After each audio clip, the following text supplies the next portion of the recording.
పెండ్లి విందు. పరలోక రాజ్యమును దానికి విందు ఉపమానం. పెండ్లి విందు ఉపమానం. పరలోక రాజ్యము తన కుమారునికి విందు ఏర్పాటు చేసిన ఒక రాజును పోలి ఉంది అన్నాడు ప్రభు. ఆ పెండ్లికి విందుకు పిలువబడిన వారిని తెలుసుకొని రమ్మని తన దాసులను పంపాడు. ఆ పెండ్లి విందుకు పిలువబడిన వారికి ఎవరికి ఇష్టం లేదు. వారు సాకులు చెప్పి తప్పించుకున్నారు.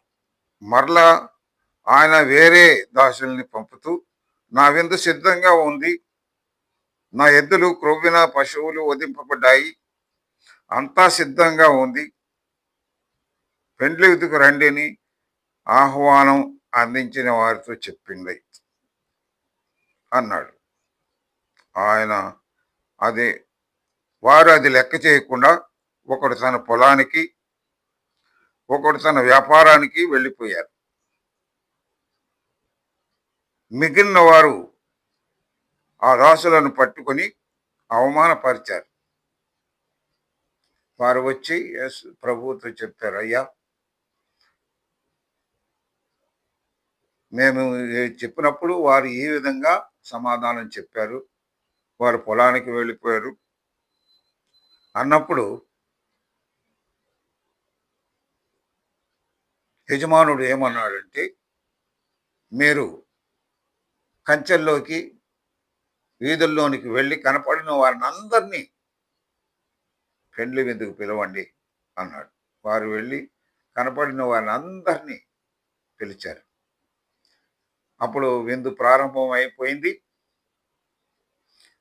విందు భోజనం మొదలైంది. అప్పుడు ప్రభు వచ్చి చూచాడు. అందులో ఒకనికి పెండ్లి వస్త్రము లేదు. పెండ్లి వస్త్రం అనగా ఇక్కడ బాప్తిస్మం పొందని వాడు. అప్పుడు ప్రభు వాడిని అడుగుతున్నాడు, అయ్యా, నువ్వు పెండ్లి వస్త్రం లేకుండా లోపలికి ఎలా వచ్చావు అని ప్రభు అడిగినప్పుడు వాడు నోరు మాట్లాడలేకపోయింది. అప్పుడు దేవుడు అంటున్నాడు, వీని కాళ్ళు చేతులు కట్టి వెలుపలి చీకటిలో పారవేయండి, అక్కడ ఏడ్పును పండ్లు కొరుకుటయును ఉంటుంది అన్నాడు ప్రభు. కాబట్టి విశ్వాసము ద్వారా ఎవరైతే బాప్తిసం పొందుతారో ఆ విందులో ప్రవేశింపగలుగుతారు.